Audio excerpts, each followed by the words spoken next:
Yes? What have I told you about watching me sleep? But you look so peaceful. And the script does say I always have to stand here, so... Oh, shut up. What's the matter with you? What? Oh, nothing, just, had a bad dream, I guess. That's funny, considering you were planning to review A Nightmare on Elm Street 2. It's well past time, I say do it now. Yeah, I guess you're right. Let me go and, make myself look presentable. That might take a while. I heard that. Hey, howdy hey, and welcome back to Emily's Adventures in Horrorland. Today's video is revisiting a horror icon. The infamous Freddy Krueger, but it is also a request because my friend Craig has wanted me to cover it for quite some time. Now, I'm looking forward to seeing Freddy again because actor Robert Englund really gave a great performance last time. And also, some slapstick happened. I've also been warned to look out for some themes later in this movie, so I'm sure we'll get to that. You ready for Freddy?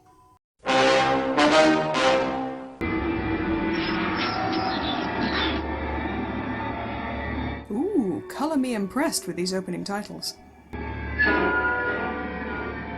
A bit much, perhaps. Our antagonist has been upgraded to Freddy Krueger in the credits, and yes, that's Robert Englund there as the bus driver. Interesting choice for a cameo. I wonder where they could be going with this. Yep, called it. How can he drive with the razor glove, you ask? Well, the short answer is he can't.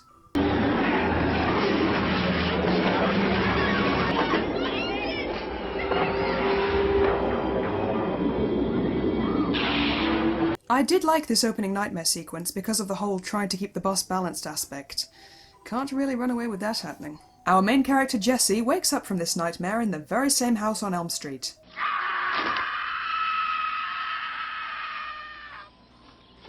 The family seems to be used to his screaming by now. Wait, what's that cereal called? No comment. Already the family in this movie are more understanding and decent than any of the parents from the last one. After all, the theme of the last one was meant to be parental ignorance/incompetence. These guys seem okay for the most part. We learn that Jesse has a female friend called Lisa, and that they have a little romantic something going on. That's nice. We also learn that Jesse is not the coolest kid on the block. Pay attention next time. Very heads-up play. Boo! Got hit by the ball. What a dumbass. Heads-up play, Brady. Whoa, okay, yeah, I should probably censor that. After the fight, Jesse and his new friend Grady are forced to do push-ups by their gym teacher, and the two discuss the horrific murder which once occurred at Jesse's house. Some chick was locked in there by her mother and she went crazy. She watched her boyfriend get butchered across the street by some maniac. Ooh. Yes, quite. Ooh, indeed. That night, there's someone a-creeping outside, so Jesse goes to investigate, wearing slightly more clothes than Tina, so that's good. Oh, it's okay. Just a razor-fingered serial killer burning limbs in the basement furnace. Nothing to see here.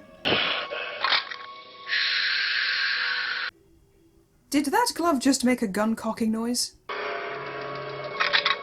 Okay, look. Knives for fingers or guns for fingers. You can't have both, okay? You've got to pick one. I need you, Jesse.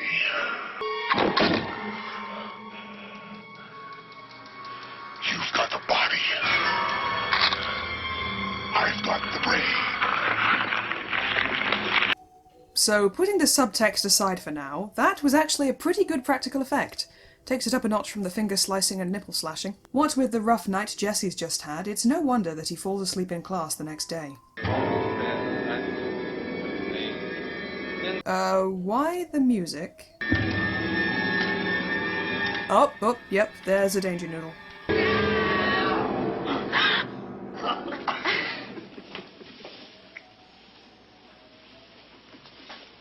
If you want to play with animals, Mr. Walsh, join the circus. Excuse me, why is Jesse getting the blame for being snakified in class? Of all the ways to disrupt a lesson, I hardly... Oh well, maybe I've just got a poor imagination for that sort of thing. Jesse makes plans to see his friend, but has to stay home until he's got that room spick and span.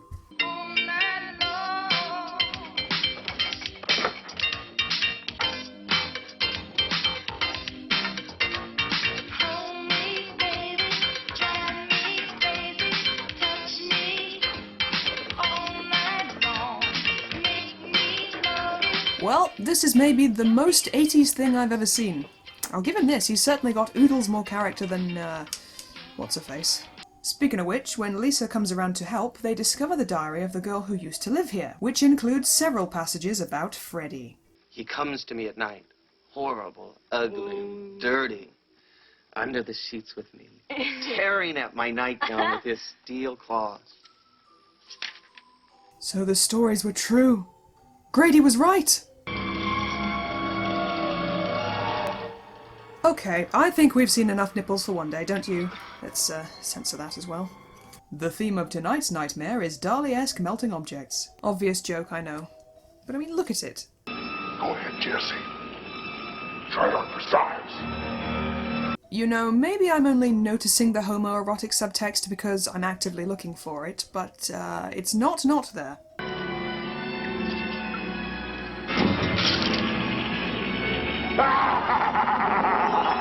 This is something I've noticed about this film.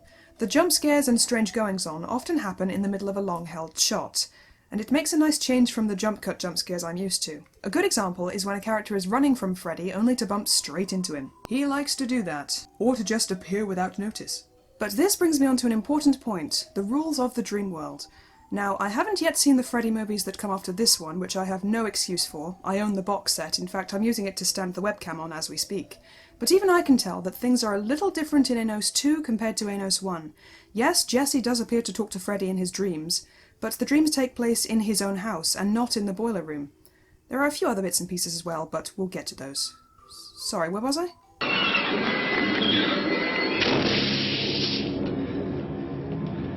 Oh, yeah, exploding birds. They're always fun. It's followed by an unfounded accusation from Jesse's father that Jesse somehow set this up. You set this whole thing up, didn't you? What are you talking about? You know damn well what I'm talking about. What'd you use? Firecrackers? You know what he did? He used a goddamn cherry bomb. Oh, stop. That's what he did. How would he do that? And why? And how? This is just like being accused of smuggling a snake into class to piss off the teacher. Jesse has another rough night, as usual, and finds himself in some sort of bar in which the patrons are not afraid to break out the feathers and sequins. And the leather.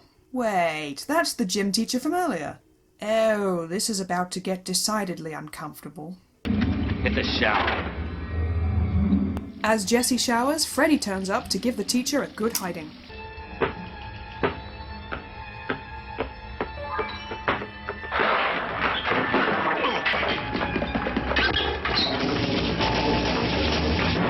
Hardly frightening by today's standards. We saw Matilda do this in the 90s. Yeah, kind of.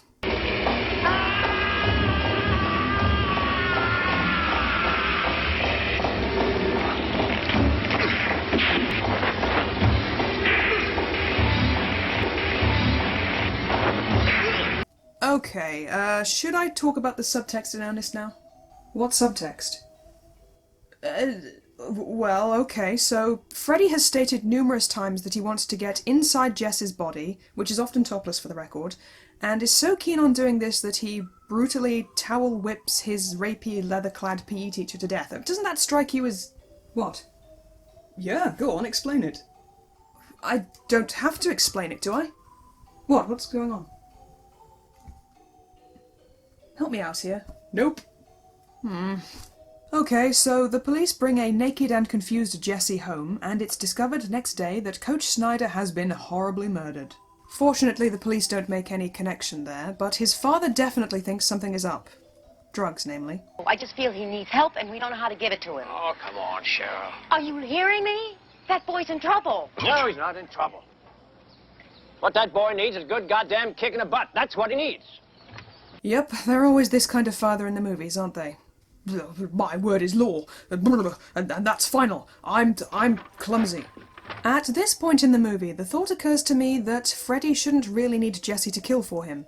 Maybe Nancy took back every bit of energy she gave him in the last movie, maybe not, but Freddy clearly still has enough energy to fuck with our main character on a regular basis. Kill for me! Kill for your goddamn self. I don't want to hear one more word about it, Jess. There's absolutely nothing, I mean nothing, wrong with this house. Oh, I think there is.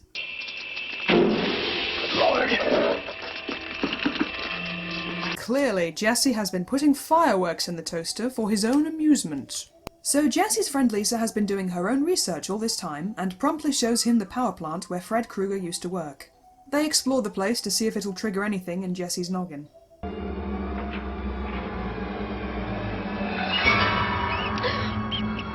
And traumatized by a rat.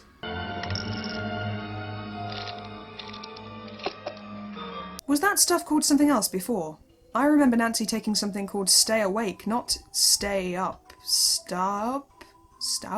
Finally, we come to the night where everything is due to ostensibly kick off, Lisa's barbecue/pool party. Here she tries to have a heart-to-heart with the increasingly agitated Jesse.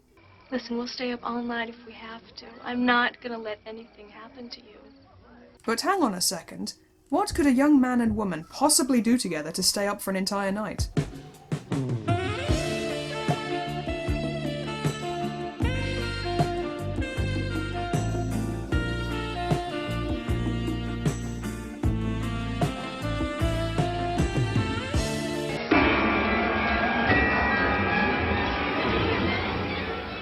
Not expecting that, were you?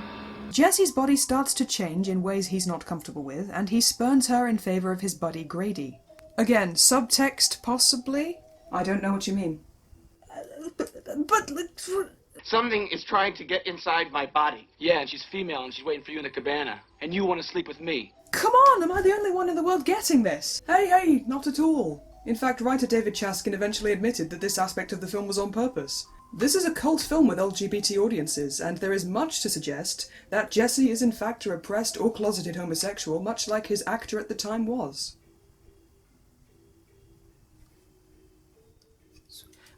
Did you know this? Of course I did. The bigger question is, why didn't you? Well, ignoring the fact that you two have been messing with me this whole time, the fact that gay attraction is represented by this terrifying man creature who causes our main character to do despicable things beyond his control is a little problematic. I mean, going to stay the night with his attractive friend is what causes Freddy to come to life in... In what? A body horror sequence? A body horror sequence.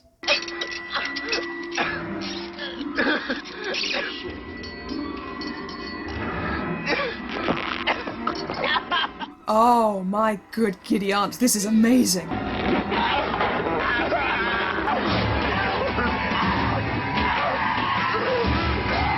And chest bursting too! Oh, this is the business.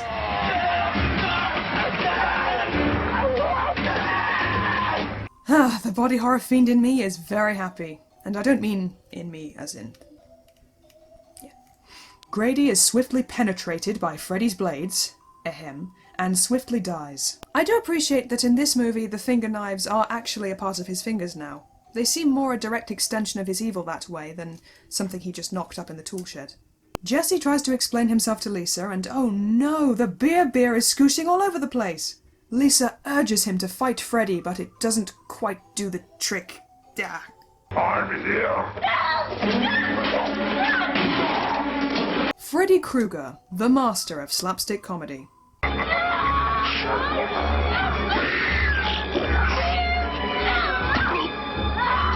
I feel odd for noticing this, but this bite kick thing is exactly what happened in American Psycho.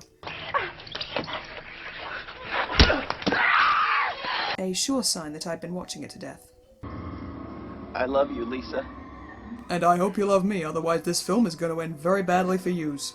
As this is going on, there are 4 guys standing by the window and doing absolutely nothing to help, but Freddy soon takes care of them.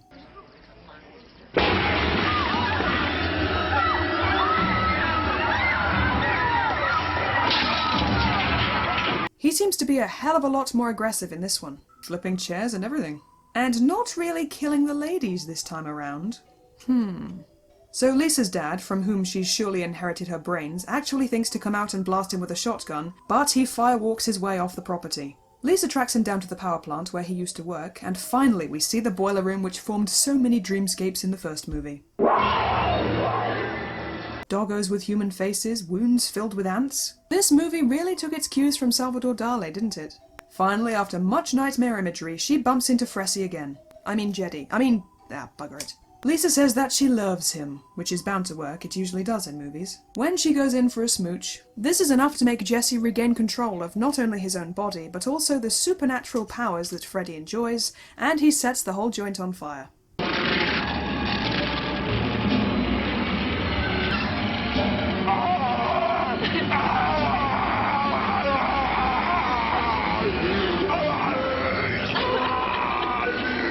Kruger just has the worst luck for being set on fire.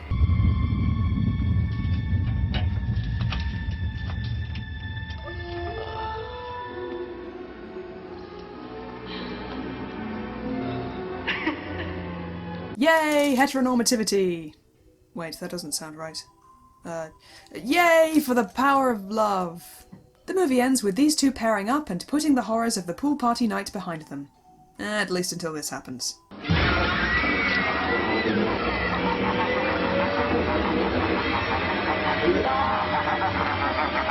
Dun dun dun! So yeah, that was A Nightmare on Elm Street 2. I am slowly but surely garnering an appreciation for one of the most iconic slasher killers of all time, and Freddy is far more interesting to me than most of the strong silent types. As previously stated, I love how much Robert Englund loves his role, and this film gave me more of a break from trying to figure out what was a dream and what wasn't. This could be quite controversial, but for me, my least favourite aspect of the first film was being constantly psyched out about where we were exactly.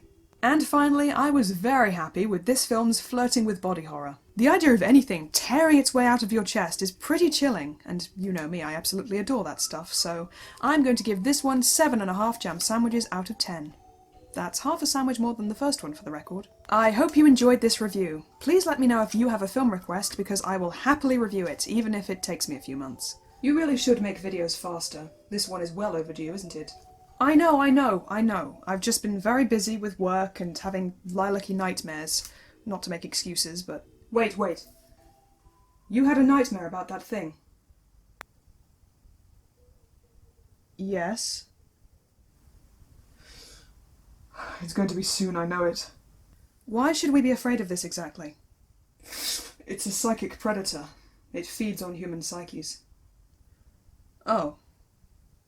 Well, I guess... I am your psyche, little Miss Beetlejuice. And let me tell you, there is nothing worse than a creature that preys upon the mind. Those of us who are fundamentally human do not write the rules of that plane of reality. I will do my job, but I need you to keep me strong. Do you understand? Is this you trying to relate back to the film about the power of love vanquishing evil? I'm sure it will be pretty straightforward, Killjoy. Really? Then you come sit by the door. But the script says I have... Forget it!